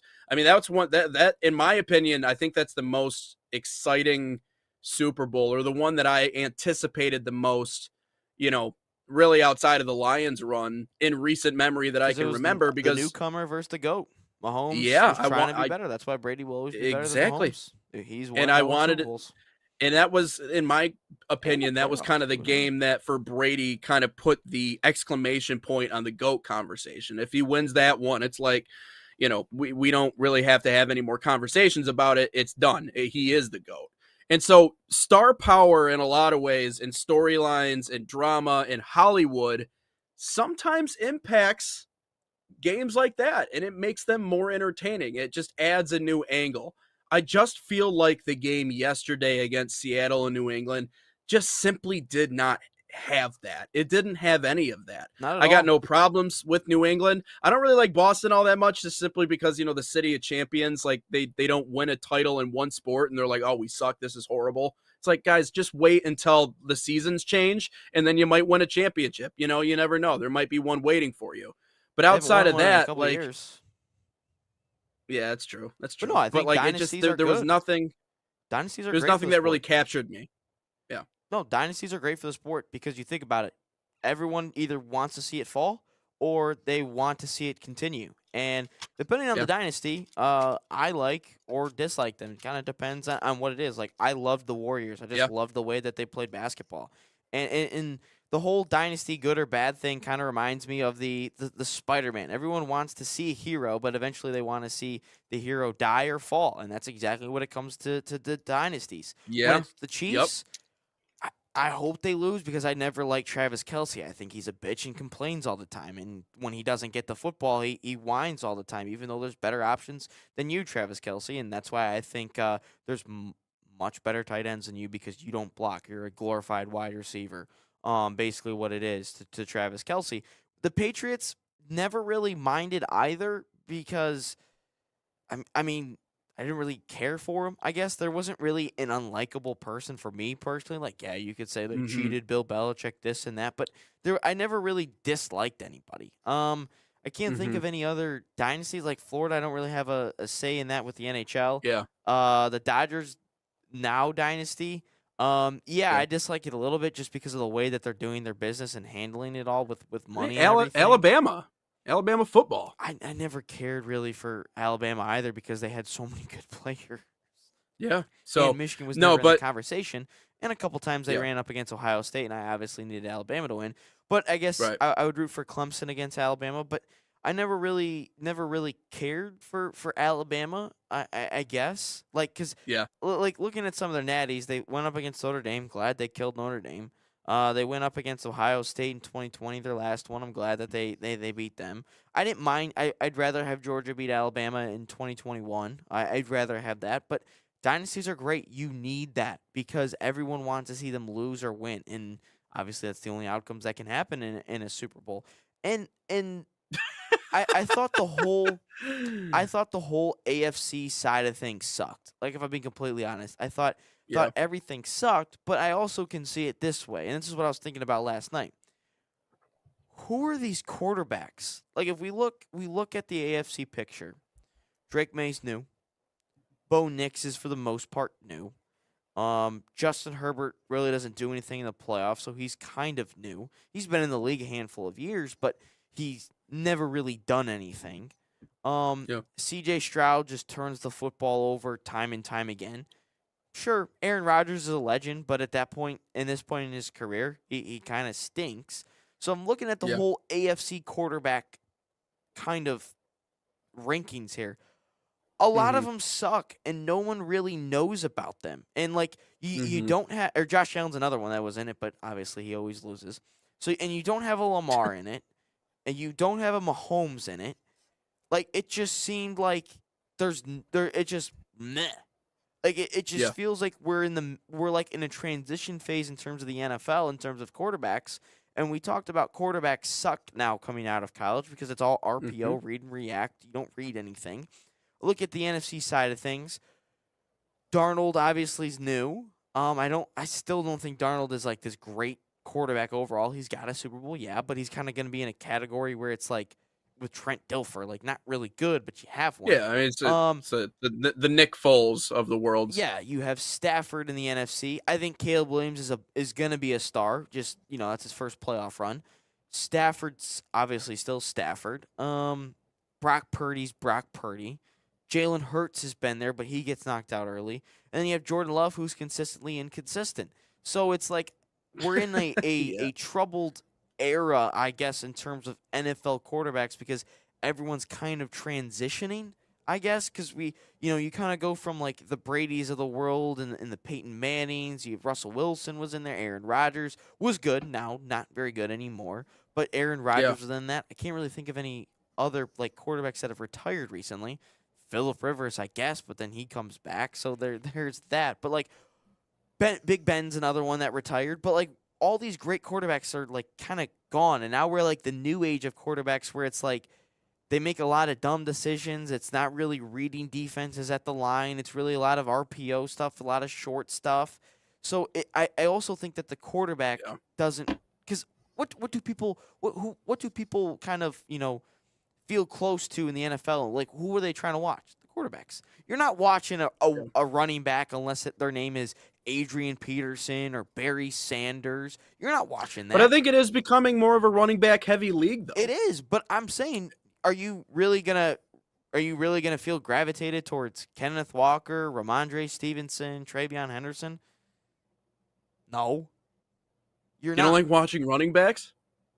I'm saying the people, like the overall audience, maybe if you're a true football junkie, sure, you're looking at the running back. But if you're a casual American football, National Football League fan, who are you gravitating to? The quarterback. Drake May sucks. Sam Darnold got carried by that defense and Kenneth Walker. Like, that's basically what it is. And there is a quarterback issue in the NFL. And the good quarterbacks weren't there. Mahomes, not there. Stafford, not there. Lamar, you could say, is a good quarterback or not. He's got a couple of MVPs. Wasn't even in the playoffs. Josh Allen bounced before that. Like, no, there was no good quarterbacks. Like, in the final. No, Stafford was in there, so I can't say that. But there was no good. Jarrett Stidham was in the AFC. Imagine if Jarrett Stidham was playing last night instead of Drake May. Jeez. That would have been bad. It would have been the Seahawks. It would have been it would have been the exact same thing of Peyton Manning in the Super Bowl with the Broncos against the Seahawks. But no, it's just like there's no good quarterback in the Super Bowl. There wasn't. Yeah. Everybody wants to do what the Niners do. Everybody wants to get a Brock Purdy system quarterback who can fit in and they can scheme their way into wins, which is, I guess is one way of doing it, but it mostly has just been necessitated by, you're right, a bad crop of quarterback talent in the NFL. And that's what has kind of made the running back position more important. But at the same exact time, there are more teams at this moment who are just looking for their franchise guy. And I think that's the thing. Everybody is obsessed with just trying to find who their franchise guy is. And sometimes that means changing the guards very frequently. And we see that a lot. But a lot of the career guys, a lot of the vets just were not in the postseason picture. Obviously Josh Allen fell short. Lamar, we didn't get to see in the playoffs. Jared Goff, we didn't get to see in the playoffs. Yeah, we saw Aaron Rodgers, but I also just feel like that's not the Aaron Rodgers we know. Yeah, exactly. So, and I don't know. I think he's just getting too old. But yeah, I mean, it is, and I'll agree with you. Like, in terms of on the field, I think the most important position from a football aficionado perspective is probably offensive tackle. Because if you don't have a good offensive tackle, your quarterback is going to get murdered. But especially I think in tackle. Terms of specifically. Shout out Will Campbell, Mr. Awful Blindside last night. By the way, we should talk about the Hall of Fame class. That would be an interesting conversation to talk about at some point. Luke Kuechly, I saw that video. That was really cool. But I would say, again, from an on the field performing, like, this is, you have to have a great left tackle.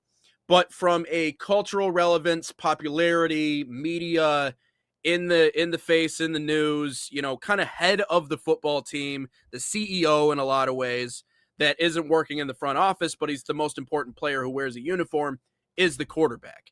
And so I think that's why I think the NFL and some of these organizations sometimes they look at the San Francisco model and they go, you know what? If we just get a system quarterback, right, a younger quarterback who's good at making these decisions, he's athletic, he can make plays, then maybe we can build something here and maybe we can get him for long term. But there's just not a lot of franchise guys right now. I think about back in the heyday, you look at, you had Peyton Manning and you had Eli Manning and you had Tom Brady. Every team, every team had their guy. Eli has 2 bowls, man. No Eli disrespect on this show. I love Eli. But anyways. He's overrated. We're just not in the quarterback era. And I think that for whatever reason, it just makes it hard. It makes it harder to watch. But you can bet the NFL is going to do anything they can to get Mahomes back in the Super Bowl next year. Next year, yeah, because of how bad this one was. Like, it doesn't. You don't have to have Mahomes in it. You just have to have a good quarterback. Like, Darnold and May aren't it. like, if Stafford was in it, that's fine. He's actually pretty good. Lamar, if he ever got to one, that'd be fun to see Lamar on the biggest stage. But it's just like we have a big quarterback issue in terms of the NFL right now. We just do, and that's also to fault the development of quarterbacks nowadays. It's a very RPO heavy now, and what do NFL teams want you to do? They want you to read defenses. They disguise coverage all the time. What happened to Drake May yesterday? He was sped up and couldn't make throws. He couldn't decipher the disguises, and I'm not saying I could either, but I'm just saying when you're trying to decipher where everyone's going to do all these plays, Drake May couldn't do that. And also doesn't help that your left side of the line absolutely sucked yesterday. The left tackle and the left guard were awful.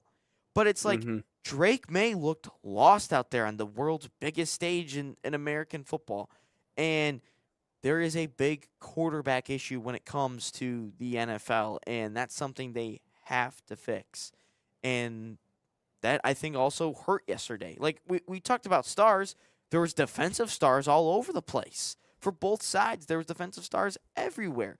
But when it comes to the offensive side of the ball, not really. Kenneth Walker, sure. I'd give you Kenneth Walker on the offensive side of the ball. Stephon Diggs, if he was playing 10 years ago, sure. But not Stephon Diggs at 2026. You want to know why I think that this probably plays a role, and I 100% agree with your point on they're not being developed correctly.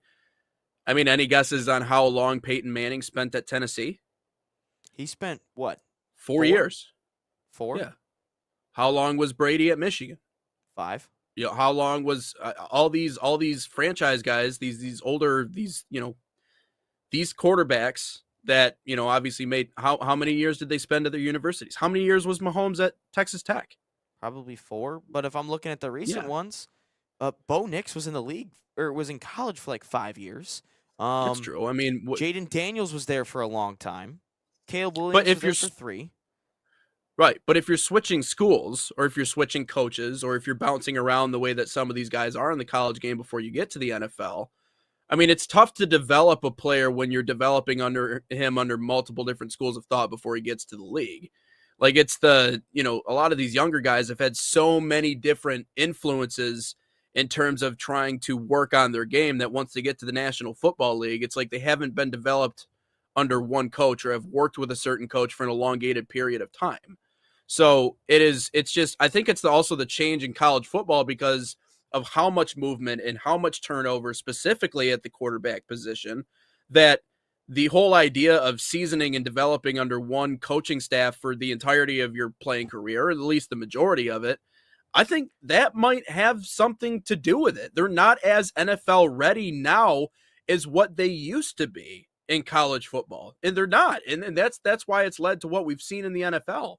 So let's go since 2020. Quarterbacks, Joe Burrow, he was there for 4 years. And he was with 2 different teams. Tua was there for probably 3. For what it's worth, I think Burrow is in the conversation of a quarterback that they would like to see in the Super Bowl. I think Burrow would definitely draw headlines. No. I'm just saying now. I don't think I consider him in the conversation of terrible quarterbacks. Oh, no. He's good. He just gets hurt all the time, and his team sucks. Justin Herbert was there for a while. He was there for 4. Jordan Love was, I imagine, Utah State. I imagine he was there for probably 4. Jalen Hurts was there for at least 4 because eventually he transferred to Oklahoma his final year. Yeah. 2021, Trevor Lawrence was there for 3, same team. Zach Wilson was there under the same team. Gosh, remember Trey Lance? Jeez, North Dakota State. What shot? They're going to be in the FBS next year. Yeah, I was going to mention that. Justin Fields was trash. Mac Jones was trash. Again, that's also when you have Jalen Waddle. Who are the other wide receivers? Devontae Smith. You had all those wide receivers. Kyle Trask wasn't any good. Kellen Mond wasn't any good. 2022. Jeez, this was horrible. Kenny Pickett, he was an older player. Desmond Ridder was older. Malik Willis, who's a really good backup quarterback. Matt Corral, I remember him. He sucks. 2023. Jeez, this is another bad one. Bryce Young and C.J. Stroud went 1 and 2. Stroud was there for 3. Bryce Young was probably there for 3. both same teams. Will Levis, he was probably there for 4. And the old Hendon Hooker at like 24 years old drafted in the 3rd round. He was god awful. You also had old ass Stetson Bennett in there too. 2024, a little different story. Caleb Williams, but he was under the same coach for all 3 years. Jaden Daniels, he was an older player. Drake May at Carolina the whole time. Michael Penix, he was an older one, but he went from Indiana to Washington. JJ was there for 3 years. Bo Nix was an older player, but he was at Auburn to start. He had a good start to his career, but then kind of flamed out at Auburn. Spencer Rattler, who I'm glad sucks at football. He's a douche. What about Joe Milton? How about him, Joe Milton? And then last year, Cam Ward, he was an older one because he started at a JUCO. Yeah. And then, let's see, JUCO, and then Jackson Dart. It wasn't horrible. I mean, jury's still out on him. Tyler Shaw, whatever. Jury's still on him. But then Jalen Milroe won't do anything. Dylan Gabriel won't do anything. Maybe Shador Sanders. McCord, Will Howard, Riley Leonard, Graham Mertz, Cam Miller, Curtis Rourke, and Quinn Ewers won't do anything in the NFL. But I don't know. I think that in terms of that argument, I think a lot of these players are older.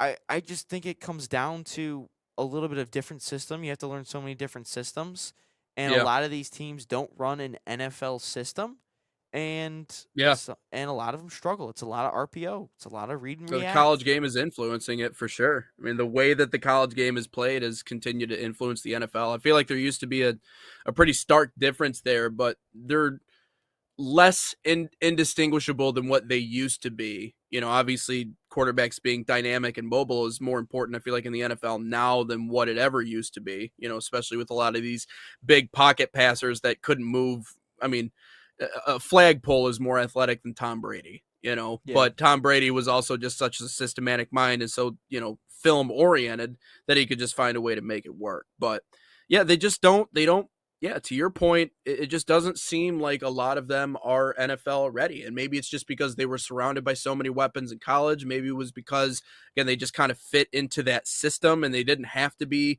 special or exceptional, or they just had so many weapons around them that they just ran through everybody. So, but yeah, it is a weak class and it does create a little bit of a unique situation. But one of those quarterbacks that we wanted to talk about, you actually just put it on the list. And I will read it off verbatim here. Drake May blows. He does. And so we're going to talk about that on the other end when we come back here on Inside the Game, episode 225.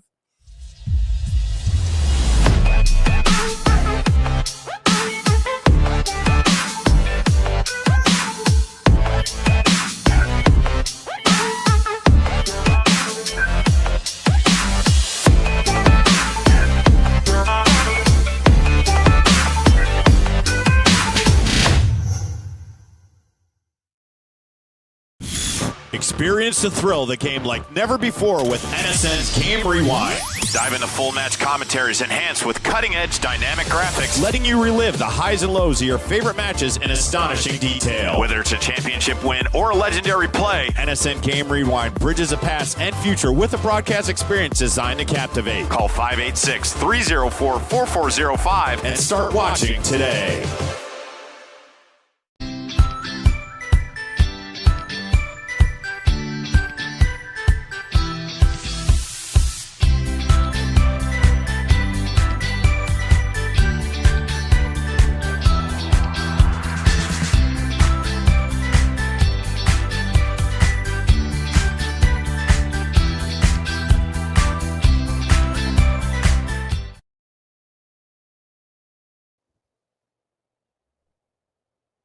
Back live and Inside the Game, final portion of hour 2, and then we're going to get into question of the day, but I want to give Ryan an opportunity to talk about this one because one of my favorite topics on our rundown sheet this morning was, quote, Drake May blows.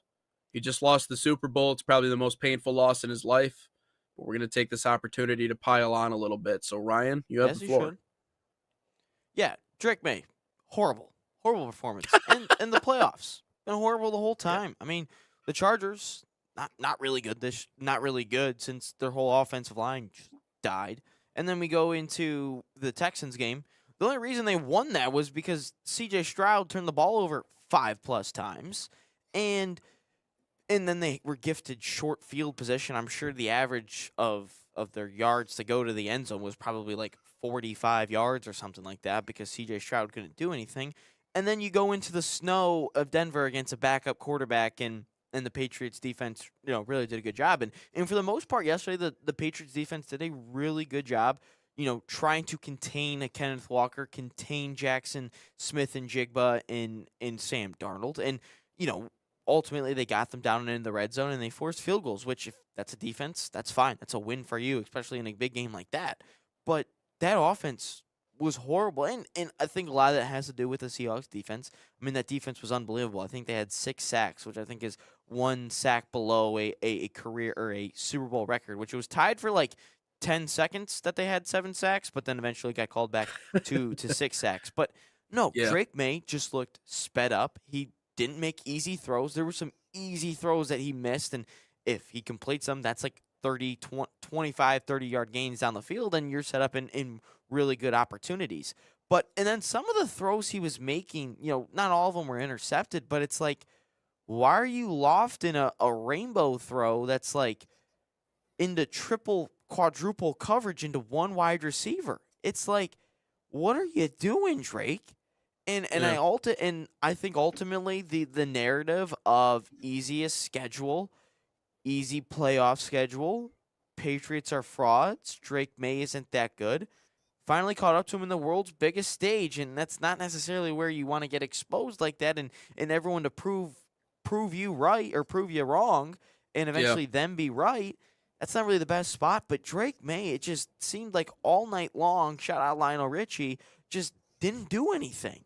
Like, he didn't look good at all, and it didn't help that his offensive line, I understand the offensive line didn't do anything. Will Campbell and the other rookie that at left guard, I can't think of his name, just didn't help him at all. And the Seahawks defense was really good, but the Seahawks defense wasn't doing anything spectacular. They were like, you know what, let's go man-to-man, let's send the house, let's mix in a couple of blitzes, and Drake May couldn't figure it out. So, and they couldn't get the ground game going, too, so that didn't really help him either. But, no, it just really struggled Drake May, and he fumbled the football, and I think he had 2 picks. I think he had 2 interceptions. So, no, just a rough night for Drake May, and ultimately, I don't think the Patriots even make the playoffs next year. It's not a crazy thing to say. I mean, we've seen that before in this situation. Look, I mean, defense is what got both of these two teams to the Super Bowl. And I think I was more impressed by the Pats getting there simply because of, I mean, yeah, they played less talent, but, that young offensive line yesterday got exposed. They got exposed big time by Seattle. And the truth is that you can only do so much when you're under that much pressure. For Drake May. I understand he hasn't been exceptional in the playoffs. We talked about the kind of lack of quarterback play and how really the Pats just kind of did it by committee this entire playoffs leading up to the Super Bowl, because you can't lean on Drake May right now in this part of his career. And frankly, I don't think he's going to be that guy. But that was the most interesting thing was the quarterback matchup. You have one that has obviously been around for much longer, so I would give, the advantage on that end.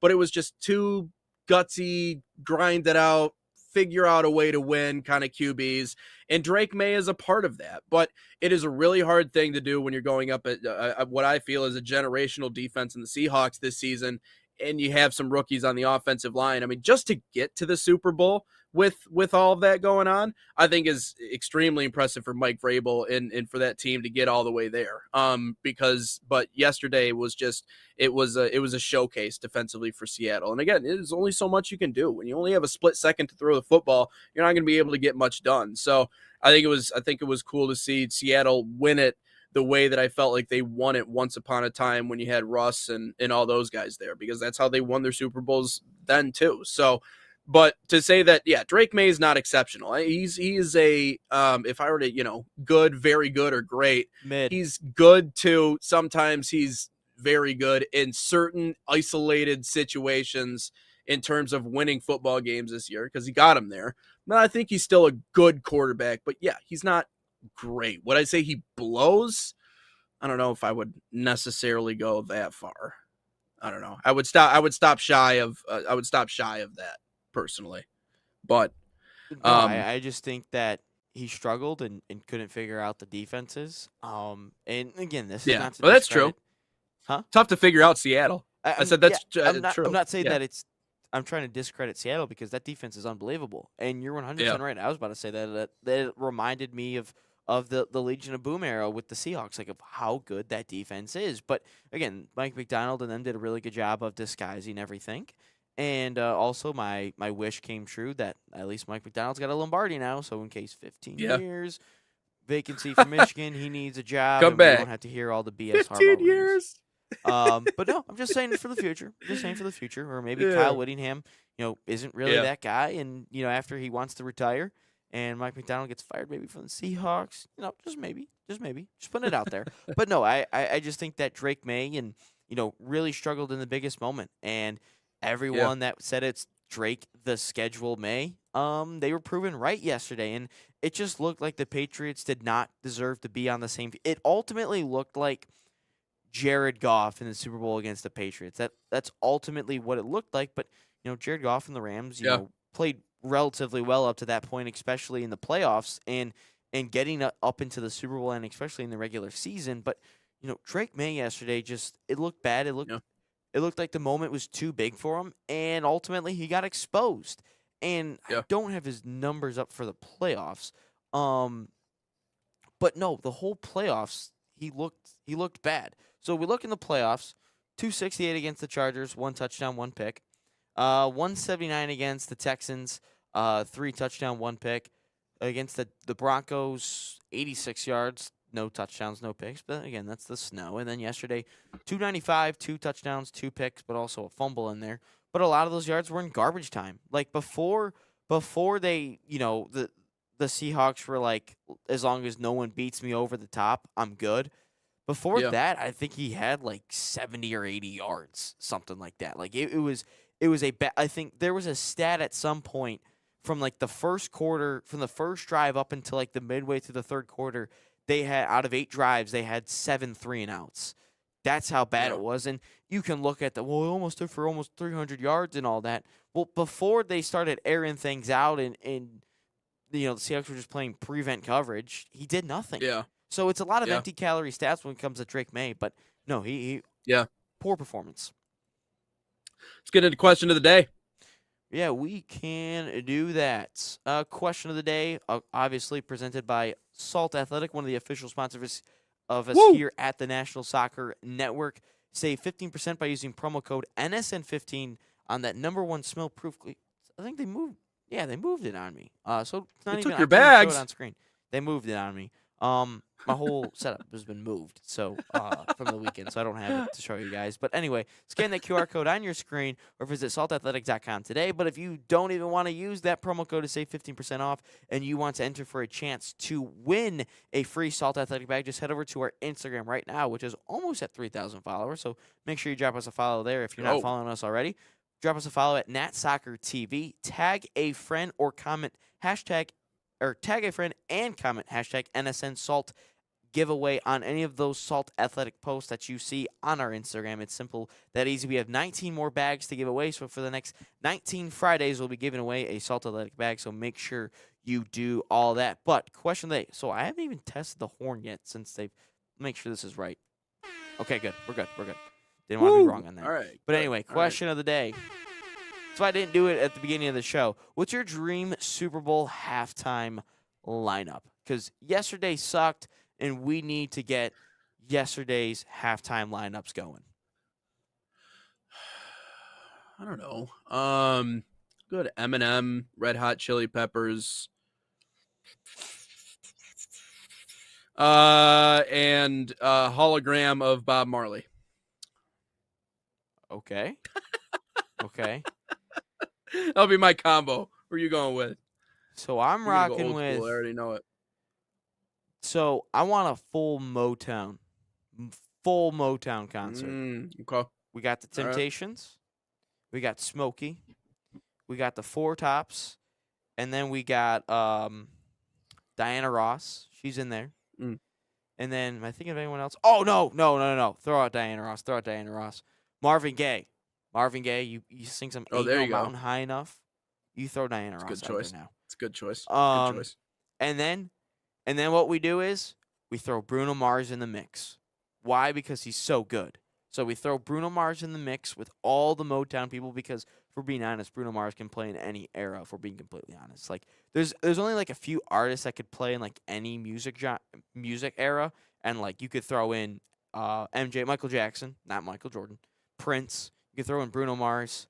Throw Jordan into any generation, too. Yeah, you can throw in MJ in any generation, too, if you want, if we're talking basketball here. But, like, no, we can throw all those people in there.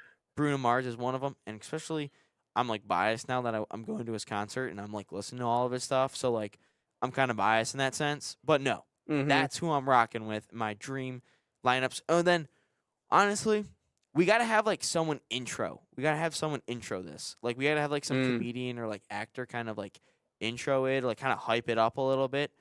And then I'm rocking with, coming from. Who do I want to rock with? Ooh. Keegan-Michael Key, because he's from Detroit, or from Michigan. He's from Michigan, so we're going to keep the little Michigan theme. And you know what the best part is, Nate? We're going to do this all in either Cleveland or Cincinnati because we want to piss off Ohio even more by having an all-Michigan performance, just to piss them off even more. Perfect. Yep, and we're gonna rip on Machine Gun Kelly the whole time. That's gonna be our whole thing. We're just gonna rip into that guy. Yep. Eminem's gonna pop out too. Yep. Oh, yeah, exactly. Yep. Hopefully do a bunch of boos. That would be my hope in that scenario. But that's good. That's a stacked one right there. But yeah, happy that we can move on to college basketball. We're coming up on March, man. That is so we got March Madness and we got World Cup obviously as we continue to get closer. You got a comment? Something coming in? Oh, no. I was just about to say if you saw who's the guy? John Rothstein or whatever. I don't know if you follow him on Twitter. But so I follow him on basketball, or I follow him on Twitter for basketball because, like, whenever he's asked, like, a football-related question, he somehow turns it into a college basketball thing. And immediately after the Super Bowl was over and they, like, got out of the postgame and everything, he did, like, a Dear America thing, and he's like, in 5 weeks, the selection show airs on CBS for college basketball. Are you ready? And he's, like, going over all these storylines, Arizona, Michigan, Duke, and all this stuff, and he's like, are you ready to hop on a ride that you'll never forget or anything like that? Like, it was just crazy. I'm sitting there, I'm like, whoa. I'm ready. Hell yeah, I'm ready. But that'll wrap up episode 225 of Inside the Game. Again, check us out, National Soccer Network or Sports Nation TV. We got all the all sports platforms up and cooking, so make sure you check that out. Ryan will be posting to that. But until we talk to you guys for 226, thanks for stopping by for another one. We'll see you tomorrow. You're on Inside the Game.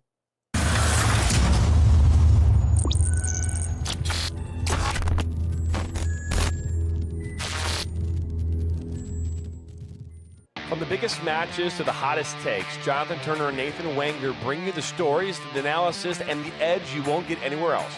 Streaming live weekdays at 9 a.m. on YouTube, Roku TV, Facebook, Twitter, and all major platforms. No filters, no fluff, just real talk, real soccer. This is Inside the Game.